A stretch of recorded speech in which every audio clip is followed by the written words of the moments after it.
일의 결국을 다 들었으니 라는 제목을 가지고 계속해서 말씀을 나눕니다.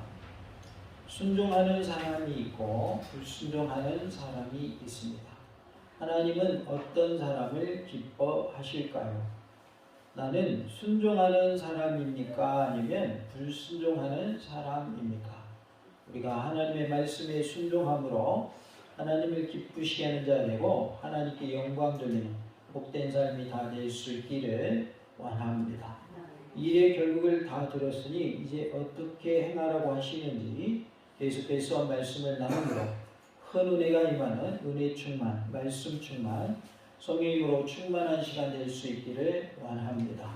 일의 결국을 다 들었으니 첫 번째로 하나님을 경외하라 라고 말씀합니다. 13절에 일의 결국을 다 들었으니 하나님을 경외하고 라고 말씀을 하죠. 하나님을 경외하는 것은 곧 하나님을 두려운 마음으로 잘 섬기는 것을 말합니다. 우리 모두가 하나님을 두려운 마음으로 잘 섬길 수 있기를 원합니다. 경외한다라는 말은 두려운 마음으로 잘 섬긴다는 뜻인데요. 우리가 하나님을 경외하는 것은 지식의 근본이요, 지혜의 근본이요, 하나님과 친밀함을 얻는 길이요, 복받는 길이다 라고 말씀했고, 또 하나님의 보호하심을 받는 길이 바로 하나님을 경외하는 것이다 라고 말씀을 하고 있습니다. 우리 모두가 하나님이 주신 사명을 잘 감당하면서 주님의 뜻을 이루어감에 있어서 하나님을 두려운 마음으로 잘 섬길 수 있기를 원합니다. 일의 결국을 다 들었다. 이것은 모든 것이 헛되고 헛되다라는 것을 들었다라는 의미라고 그랬죠. 그래서 모든 인생에 행하는 것들이 헛됨을 들었으니 이제는 하나님을 경외하라라고 말씀합니다. 우리 모두가 일의 결국을 다 들었으니 하나님을 두려운 마음으로 잘 섬기는 하나님의 복을 받아 누리는 복된 삶이 될 수 있기를 원합니다. 제가 일의 결국을 다 들었으니 두려운 마음으로 하나님을 잘 섬깁시다. 우리 모두가 하나님을 잘 섬기는 은혜가 있기를 원합니다. 두려운 마음으로 우리가 하나님 잘 섬길 뿐만 아니라 일의 결국을 다 들었으니 두 번째로 그의 명령을 지킬지어다 라고 말씀합니다. 13절에 그의 명령들을 지킬지어다. 이것이 모든 사람의 본분이니라 라고 말씀을 합니다. 그의 명령들을 지키라는 것은 하나님의 뜻에 순종하는 것을 말합니다. 그래서 우리가 그의 명령들을 지켜야 한다라고 하는 것은 하나님의 뜻에 순종해야 한다는 뜻입니다. 이 일의 결국을 다 들었으니 곧 모든 인생에 계획하는 일들은 헛된 것이다 라는 것을 들었으니 이제는 하나님의 뜻에 순종하는 자가 될 수 있기를 원합니다. 줍시다. 일의 결국을 다 들었으니 하나님의 뜻에 순종합시다. 우리가 하나님의 뜻에 순종하는 자가 되기를 원합니다. 하나님의 뜻이 있는가 하면 내 개인의 뜻이 있습니다. 그럴 때 우리는 어느 것을 선택을 해야 할까요? 하나님의 뜻을 선택을 해야 됩니다. 그런데 불순종하는 사람들은 어느 쪽을 택할까요? 내 뜻을 택합니다. 내가 원하는 것을 택합니다. 하나님의 뜻, 하나님이 원하시는 것을 택하는 사람들은 어떤 사람들이에요? 순종하는 사람들입니다. 그래서 우리는 하나님을 섬김에 있어서 하나님을 기쁘시게 하는 자가 되려면 하나님의 뜻에 순종하는 자가 되어야 할 줄로 믿습니다. 그의 명령들을 지킬지어다라고 13절에 말씀을 합니다. 하나님의 말씀은 곧 하나님 자신 또는 하나님의 뜻의 표현입니다. 그러기에 우리는 하나님을 알고 하나님의 뜻을 알려면 뭘 알아야 돼요? 하나님의 말씀을 알아야 합니다. 따라서 그분의 말씀을 지키는 것은 하나님께 순종하고 그분의 뜻에 따르는 것입니다. 우리 모두가 하나님의 말씀에 따라서 순종하는 모습이 될 수 있기를 원합니다. 요한복음 1장 1절과 2절과 14절에 태초에 말씀이 계시니라. 이 말씀이 하나님과 함께 계셨으니 이 말씀 곧 하나님이시니라. 그가 태초에 하나님과 함께 계셨고 라고 말씀하고 있고, 말씀이 육신이 되어 우리 가운데 거하시네 우리가 그의 영광을 보니 아버지의 독생자의 영광이요 은혜와 진리가 충만하더라 라고 말씀합니다. 우리 모두가 말씀이신 예수님이 우리에게 명하신 대로 행하는 순종의 삶이 될 수 있기를 원합니다. 예수님은 하나님의 아들로서 하나님의 말씀에 순종하여 말씀이 육신이 되어 이 땅에 오심으로 우리를 구원하여 주셨습니다. 우리 또한 예수님처럼 순종하는 모습이 될 수 있기를 원합니다. 13절에 이것이 모든 사람의 본분이니라 라고 말씀합니다. 사람의 본분이란 말은 문자적으로 크게 두 가지로 우리가 해석할 수 있는데요. 첫 번째는 사람의 모든 것이라는 의미로, 두 번째는 모든 사람이라는 의미로 우리가 이해할 수 있습니다. 첫 번째, 사람의 모든 것이라는 것으로 우리가 이해할 때에는 13절은 여호와를 경외하는 것이 사람의 행할 의무 전체를 의미하는 뜻이 되고, 두 번째 의미 모든 사람을 뜻하는 것으로 우리가 이것을 이해할 때에는 하나님을 경외하고 그분의 명령을 지키는 것이 모든 사람에게 적용되어야 하는 모든 사람의 의무다라는 뜻을 가지고 있습니다. 두 가지 의미 다 우리가 가능하나, 특별히 모든 사람들이 지켜야 할 모든 사람의 의무라는 것으로 우리가 생각할 수 있겠습니다. 그래서 하나님의 말씀대로 행하되 먼저는 우리가 두려운 마음으로 하나님을 잘 섬기라는 말씀과 또 하나님의 뜻에 순종해야 한다라고 하는 이 말씀은 사람이 마땅히 행해야 할 의무다. 특별히 모든 사람이 행해야 할 의무다, 그런 뜻입니다. 그러기에 우리 모든 사람들은 하나님의 말씀에 따라서 순종하는 삶이 되고 또 하나님을 두려운 마음으로 잘 섬기는 하나님을 경외하는 삶이 되어야 할 줄로 믿습니다. 하나님을 경외하는 것은 사람이 마땅히 행해야 할 본분, 곧 사람이 마땅히 행해야 할 의무인 것입니다. 하나님을 경외하는 것은 하나님의 뜻에 순종하는 것입니다. 그래서 경외한다는 말, 즉 두려운 마음으로 하나님을 잘 섬기는 것과 또 하나님의 뜻에 순종한다, 명령들을 지킨다라고 하는 말은 결국 한 맥락의 말씀인 것입니다. 하나님을 경외하라, 두려운 마음으로 하나님을 잘 섬겨라 라고 하는 말씀은 어떻게 하라는 거예요? 그 명령들을 지키라는 거예요. 즉 하나님의 뜻에 순종하라는 거예요. 하나님의 명령이 곧 하나님의 뜻입니다. 그러기에 우리 하나님의 뜻대로 행하는 복된 삶이 다 될 수 있기를 원합니다. 이것이 모든 사람이 행해야 할 뭐라고요? 의무다 그 말이에요. 본분이다 그 말은 우리 모든 사람이 행해야 할 의무다. 그러기에 우리는 하나님을 경외하는 삶, 하나님을 두려운 마음으로 잘 섬기는 삶이 되고 또 하나님의 말씀대로 행하는 하나님의 뜻에 순종하는 모습이 될 수 있기를 원합니다. 11절에 보면 지혜자들의 말씀들은 찌르는 채찍들 같고라고 말씀을 합니다. 찌르는 채찍이란 구약에서 전도서 12장 11절과 사무엘상 13장 21절에 나오는데요.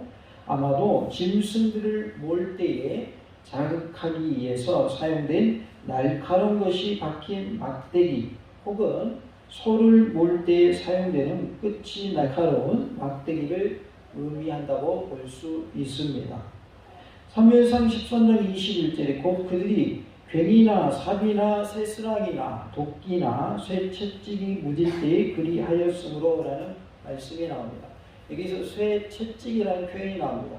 채찍이 뭐로 되어 있다는 거예요? 새로 되어 있다 그 말이죠. 그래서 찌르는 채찍들과 같다. 무엇이 그렇다고 그러세요? 지혜자들의 말씀들은 지혜자의 말씀들 이것은 찌르는 채찍과 같다라고 표현하고 있습니다. 따라서 이 말씀은 지혜자의 말씀에 바르게 교정시키며 인도하는 능력을 나타내고 있습니다. 지혜자의 말씀은 즉 하나님의 말씀은 우리를 바른 길로 인도하고 교정해주는 역할을 한다는 거예요. 그러니까 무엇과 같은 거예요? 찌르는 채찍과 같은 말씀이다. 짐승들을 다룰 때에 채찍이 있어서 짐승들을 잘 인도한다는 말이에요. 바른 길로 가지 아니하면 이렇게 쳐가지고 바른 길로 갈 수 있도록 하는 그런 역할을 하는 것이 찌르는 채찍의 역할이죠. 지혜자들의 말씀들이 바로 이와 같다. 지혜자들의 말씀은 하나님의 말씀에 근거한 지혜의 말을 말하고 있는 거예요. 그래서 하나님의 말씀에 근거한 말씀을 주실 때 그 말씀은 우리를 바른 길로 인도하고 또 우리가 잘못된 길로 갈 때 우리를 교정시켜주는 역할을 한다라는 것을 말씀하고 있습니다. 그리고 여기서 지혜자란 인간적이고 세상적인 지식이 아니라 하나님의 계시에 근거한 신령한 지혜를 소유한 자를 말하고 있어요.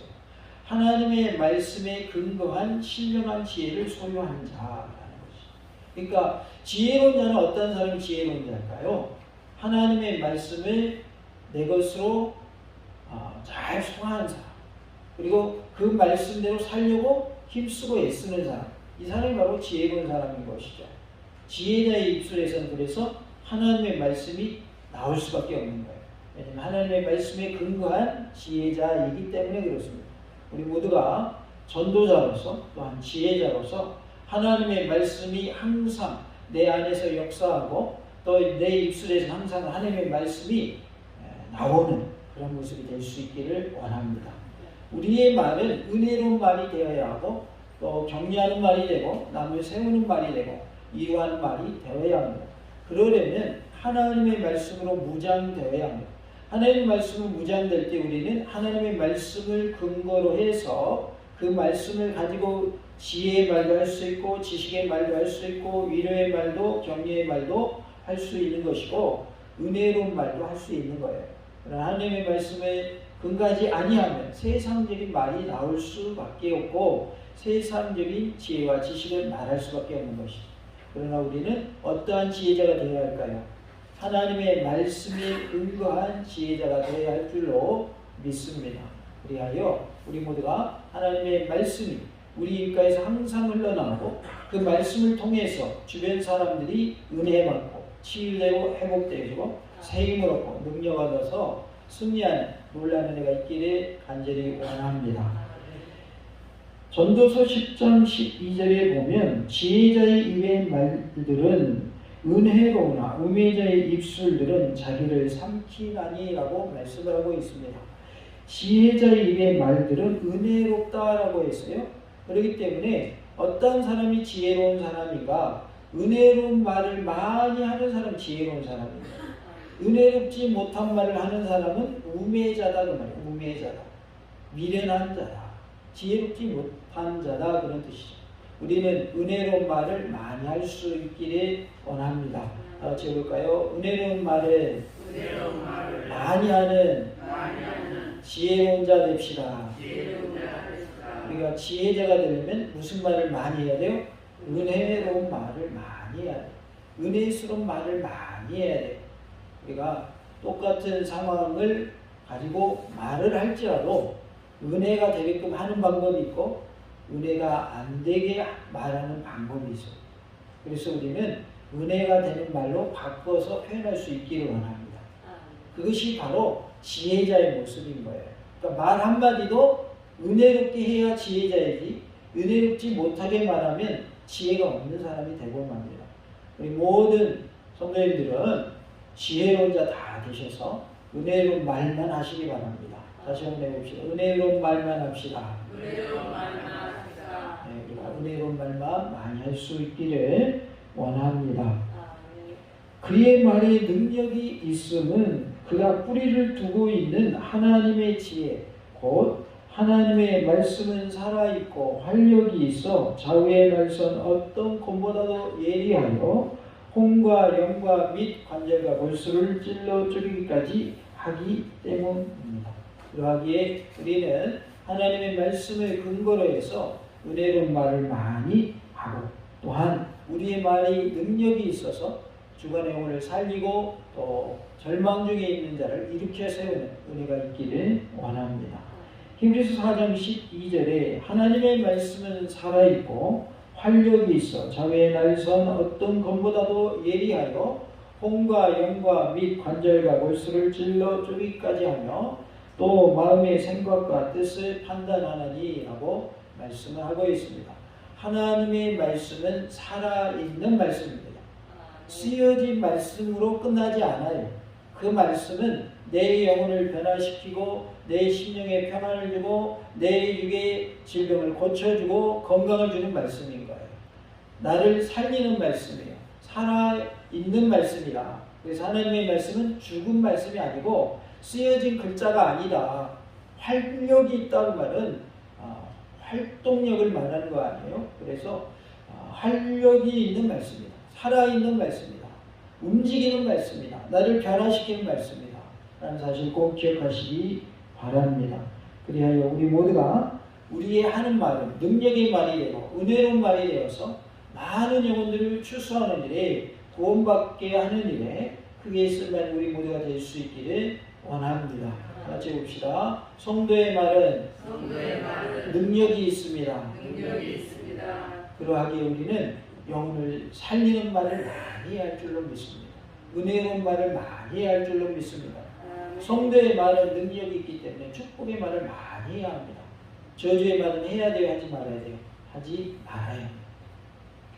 우리가 하나님의 복을 빌어주면 그 복이 그 사람에게 합당하면 그 사람에게 복이 임하고, 그 사람이 합당하지 않으면 그 복이 누구의 복이 되는 거예요? 복을 빌어주는 나의 복이 되는 거예요. 그러니까 우리는 가능하면 복을 많이 빌어줘야 되는 거예요. 다른 사람이 건강을 위해 기도했는데 그 사람이 복받을 자가 아니에요. 그러면 건강이 누구 복이 되는 거예요? 내 복이 되는 거예요. 내가 건강하게 되는 거예요. 그러니까 다른 사람을 위해 기도하는 것 같지만 실상은 누구를 위하여 기도하는 게 되는 거예요. 결과적으로 나를 위해 기도하는 게 되는 거예요. 다른 사람이 영혼 구원을 위하여 기도했는데 그 사람이 복받을 자가 아니다 그러면 나에게 그 복이 임하는 거예요. 그러나 이함이면 내가 기도한 대로 상대방도 구원받는 게 더 좋은 거잖아요. 그렇죠? 어찌됐든 하나님이 우리에게 허락하신 입술에 권세가 있다고 말해요. 그렇기 때문에 우리는 축복의 말을 많이 해야 되고 은혜로운 말을 많이 해야 할 줄로 믿습니다. 가족 간에도 이제는 좋은 말, 그리고 축복하는 말, 은혜로운 말 훈련을 많이 하시기 바랍니다. 가정은 훈련장입니다. 훈련소예요. 가정에서 훈련을 많이 하셔야 돼요. 가정에서 훈련이 되면 가정 바깥에 나가서도 그게 되는 거예요. 근데 가정에서 안 되면요, 바깥에서 안 되게 돼 있어요. 나는 그거 들키지 않으려고 막 애써도 나도 모르는 사이에 툭 튀어나오게 돼 있는 거예요. 그래서 가정이 뭐예요? 훈련소다. 하나님의 말씀대로 살기 위한 훈련소다. 가정에서 훈련을 많이 하셔서 가정 바깥에 나가서도 교회나 사회에 나가서 또 이웃들에게 하나님의 원하시는 모습으로 축복도 많이 해주시고 은혜로운 말도 많이 하시고 격려도 많이 해주시고 위로도 많이 해주시고 영혼을 많이 살리는 일에 크게 쓰면 우리 모두가 될 수 있기를 원합니다. 교회도 훈련소입니다. 교회도 훈련소예요. 교회 안에서 훈련이 잘 되면 교회 바깥에 나가서도 되는 거예요. 근데 교회에서 안 되면 바깥에서 되겠어요? 안 되겠어요? 될 리가 없습니다. 교회 안에서 맨날 싸우는 사람이 갑자기 교회 바깥에 나가서 화목하며 살겠어요? 그건 말이 안 합니다. 그러니까 첫째는 훈련소가 어디다? 가정이고, 둘째는 교회가 훈련소입니다. 그래서 우리는 교회 안에서 서로 화목하고 용서하고 용납해주고 또 기다려주고 사랑하는 모습이 되어야 합니다. 잘 훈련받을 때 하나님은 나를 더 크게 쓰실 줄로 믿습니다. 작은 일에 충성한 자를 하나님 더 크게 쓰셔요. 작은 일에 불충성하는 자를 크게 쓰셔요. 충성하는 자를 크게 쓰십니다. 작은 일이라고 하찮게 여기시면 안 됩니다. 작은 일을 잘할 때 하나님 더 큰 일도 맡기시는 거예요. 그래서 내가 맡고 있는 직분, 내가 맡고 있는 사명이 하찮은 것 같지만 하찮은 게 아닌 거예요. 그걸 잘해야 더 큰 일도 맡겨주시는 거예요. 그래서 최선을 다해서 하나님 잘 섬기시기 바라고, 또 하나님으로부터 더 큰 또 일도 받아서 더 큰 일도 해낼 수 있는 그러한 은혜가 있기를 원합니다. 11절에 보면 회중의 스승들의 말씀들은 잘 박힌 못 같으니 라고 말씀을 하고 있습니다. 이 말씀의 원문은 말씀이란 말이 빠져 있어요. 그러나 우리말 성경에는 말씀이란 단어가 들어가 있는데, 회중의 스승이란 말은 문자적으로 모임의 주인 또는 모음의 주인이라는 뜻인데 일반적으로 후자를 선택을 합니다. 이것은 모임자들 가운데서 가르치는 스승이라는 뜻이라기보다는 잠언 모음집이라는 뜻입니다. 그리고 히브리 사회에서 무엇의 주인이라는 말의 주 특성은 무엇인 사람, 무엇인 물건을 뜻하는 관용어로 쓰였고요. 본절에서는 특히 후자의 의미, 즉 모음의 주인이라는 뜻으로 쓰였습니다. 잘 박힌 못이란 앞에 찌르는 채찍과 같은 맥락의 말로서 기묘하게 쓰이는 효용성을 말하고 있어요. 그래서 회중의 스승들의 말씀들은 잘 박힌 못과 같다. 또 바로 앞에 내용은 지혜자들의 말씀들은 찌르는 채찍들 같다 하는 그런 맥락에서 같은 내용이라고 보실 수 있겠습니다. 다 한 목자가 주신 바인이라 라고 말씀을 합니다. 한 목자는 이스라엘을 양으로서 먹이시며 기르시는 하나님을 가리키고 있습니다. 다시 말하면 전도자는 자신이 기록한 말씀의 영감성을 암시하고 있어요. 내가 그냥 하는 말이 아니고 한 목자이신 하나님께서 주신 말씀이야 이렇게 말하고 있는 거예요. 그러니까 내 말이 아니고 누구 말이다? 하나님의 말씀이다. 이것을 강조하고 있는 것이죠. 시편 23편 1절에 여호와는 나의 목자시니 내게 부족함이 없으리로다 라고 말씀하죠. 여호와 하나님이 나의 무엇이 되십니까? 목자이십니다. 그러기에 내게는 무엇이 없어요? 부족함이 없습니다. 이 말씀대로 믿으시기 바랍니다. 시편 80편 1절에 요셉을 양떼같이 인도하시는 이스라엘의 목자여 귀를 기울이소서 그룹 사이 자정하시며 빛을 비추소서라고 말씀합니다. 이스라엘의 목자라고 표현을 하고 있지요. 하나님은 우리의 목자이심을 말씀하고 있습니다. 12절에 내 아들아 또 이것들로부터 경계를 받으라 그랬는데요. 아들이라는 표현은 지혜서에서 흔히 나타나는 말로서 단순히 혈육 관계의 자식을 지칭한다기보다는 솔로몬의 지혜의 말씀을 듣는 청중 또는 독자를 가리키고 있습니다. 그래서 혈육의 아들을 말하는 뜻이 아니라 독자를 지칭하는 말로 아들이라 이렇게 표현했다는 것이죠. 잠언 1장 8절에 내 아들아 내 아비의 훈계를 들으며 내 어미의 법을 떠나지 말라라고 말씀을 합니다. 그래서 이 말씀을 듣는 회중 또 이 말씀을 읽는 독자는 아비의 훈계를 들으며 어미의 법을 떠나지 말라라고 말씀하고 있는 것이죠. 12절에 보면 많은 책들을 짓는 것은 끝이 없고 많이 공부하는 것은 몸을 피곤하게 하느니라 라고 말씀을 합니다. 전도서 1장 16절부터 18절의 말씀과 유사한 말씀인데요. 해 아래서 행하는 모든 일이 허무하다는 전도서의 대주제와 일맥상통하는 말씀으로서 하나님을 떠난 자의 노력이나 지혜의 허무함을 암시하고 있어요. 하나님을 떠나서 내가 노력하는 거 별 의미 없다 이 말이에요. 허무하다. 하나님을 떠난 지혜 이것도 뭐하다는 거예요. 아무런 의미가 없다. 허무하다라는 것을 말씀하고 있습니다. 그래서 우리는 누구와 함께 해야 돼요? 하나님과 함께 해야 돼요. 다 같이 합시다. 하나님과 늘 함께 합시다. 하나님을 떠난 지혜, 지식 아무 소용없다는 말이에요. 하나님을 떠나서는 아무것도 유익하지 않다라는 것을 말씀해 주고 있습니다. 공부하는이라고 표현했는데 이것은 갈망하다라는 말에서 유래된 말로서 열심히 추구하다, 탐구하다라는 뜻입니다. 열심히 탐구하고 열심히 추구했으나 몸을 뭐하게 한다는 거예요? 피곤하게 할 뿐이더라 라고 말하고 있는 것이죠.